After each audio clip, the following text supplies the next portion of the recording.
इंदौर में वायु गुणवत्ता संबंधित मॉनिटरिंग कमेटी की बैठक संपन्न हुई, जिसमें इंदौर नॉन अटेनमेंट सिटी की कार्य योजना के संबंध में कार्रवाई की प्रगति की समीक्षा की गई। इस बैठक में विभिन्न विभागों द्वारा की गई कार्रवाई की समीक्षा की गई और आगे की कार्रवाई के लिए आवश्यक दिशा निर्देश किए।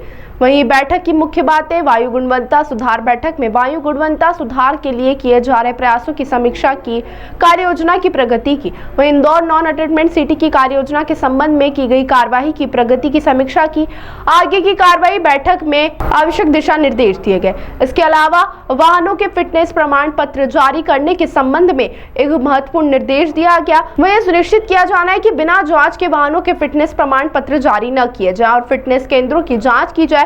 फिटनेस प्रमाण पत्र के संबंध में निर्देश दिएगा कि फिटनेस जांच वाहनों के फिटनेस प्रमाण पत्र जारी करने से पहले जांच करना अनिवार्य है। फिटनेस केंद्रों की जांच की जाना चाहिए ताकि यह सुनिश्चित किया जा सके कि वे निर्धारित मानकों के अनुसार काम कर रहे हैं। कानूनी प्रावधान: केंद्रीय मोटर वाहन अधिनियम के तहत फिटनेस केंद्रों को पंजीयन प्राधिकारी द्वारा अधिकार पत्र जारी किए जाते हैं। केंद्रीय मोटर वाहन नियम के तहत फिटनेस केंद्रों की भूमिका और जिम्मेदारियों को परिभाषित किया गया। फिटनेस केंद्रों की भूमिका: फिटनेस जांच: फिटनेस केंद्रों द्वारा वाहनों की जांच की जाती है और फिटनेस प्रमाण पत्र जारी किए जाते हैं। निर्णय की अंतिमता फिटनेस जांच केंद्र का निर्णय ही अंतिम माना जाएगा।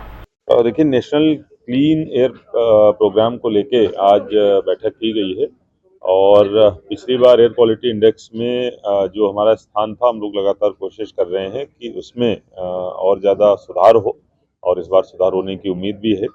जो 2-3 चीज़ें हैं, सबसे पहले कुछ जो देखा गया है कि सबसे ज़्यादा अगर प्रदूषण होता है तो जो हमारे वाहन के इमिशंस है उनसे होता है। तो उनके फिटनेस सर्टिफिकेट जो इशू किए जा रहे हैं वो ठीक तरीके से किए जा रहे हैं कि नहीं किए जा रहे हैं, इसको जांच करने के लिए जो एडिशनल कमिश्नर नगर निगम अभिलाष मिश्रा जी, उनको अधिकृत किया गया है।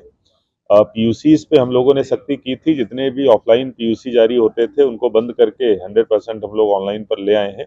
लेकिन ये पीयूसी केंद्र सभी जो हमारे पेट्रोल पंप हैं उन पर भी स्थापित हो जाएं, ये हम लोग सुनिश्चित करेंगे और इसके लिए 15 दिन का समय दिया गया है। और अगर पेट्रोल पंप पे पीयूसी नहीं स्थापित होता है अथवा वो ऑपरेशनल नहीं है तो पेट्रोल पंप को बंद भी करा दिया जाएगा। आज सभी जो संबंधित वेंडर्स थे उनको भी ये चीज़ बता दी गई है। इसके अलावा जो अन्य विषय हैं, जिसमें कि जो कचरा जलाने पे स्पॉट फाइन होता है या पराली जलाने पे FIR होती है, उनको सबको भी रिव्यू किया गया है। इसके साथ साथ जो कुछ ऐसी इंडस्ट्रीज हैं, खासतौर पर फाउंड्रीज वगैरह जो कोयले से और दूसरे जो नॉन क्लीन फ्यूल है उनसे चल रही है, उन पे हम लोगों को सख्ती करने की आवश्यकता है। इस संबंध में जो EDMP IDC हैं वो सभी इंडस्ट्रीज की एक बैठक लेंगे।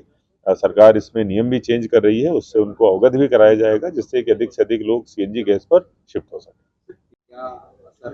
और देखिए, सबसे पहला असर तो ये कि जो पीयूसी सर्टिफिकेट पहले ऑफलाइन जारी होते थे और वो अब ऑफलाइन से सारे के सारे ऑनलाइन हो गए हैं, ये एक बहुत बड़ा अंतर आया है। अब हमको उसकी संख्या में वृद्धि करना है, जिसपे हम लोग वो करेंगे, काम करेंगे। इसके अलावा जो नॉन क्लीन फ्यूल को यूज़ करने वाली जो इंडस्ट्रीज थी, उनके बीच में हम लोगों ने बैठक करी थी और उनमें से 5 से 7 लोग अभी कन्वर्ट भी हुए हैं, जिन्होंने अपना जो इंटेंशन है वो दिया है। अधिक ऐसे लगभग 125 से वो हैं कंपनियां हैं, फैक्ट्रीज हैं। तो ये संख्या जो है हमारी और बढ़नी चाहिए, जिसके लिए MP IDC को पुनः बैठक करने के लिए कहा गया है। मुख्य इसमें बात यह है कि जब सरकार अगर ये नियम चेंज कर देगी कि उनका उत्सर्जन की सीमा जो है वो घटाई जाती है, तो एक तरीके से ये मैंडेटरी हो जाएगा, जिसके संबंध में उनको अवगत भी कराया जाएगा, जिससे कि प्रक्रिया जल्दी हो सके। देखिए, निश्चित रूप से अगर हम लोग पिछले सालों से बात करें तो AQI में सुधार आया है और जो इस बार का हमारा इंडेक्स है, इसमें हम लोग पूरी तरीके से कॉन्फिडेंट हैं कि जो हमारी रैंकिंग है ऑल ओवर इंडिया में वो बहुत अच्छी आएगी, इम्प्रूव। ताज़ा खबरों के लिए सब्सक्राइब करें JSR टाइम्स और साथ ही नोटिफिकेशन पाने के लिए बेल आइकन को दबाएं।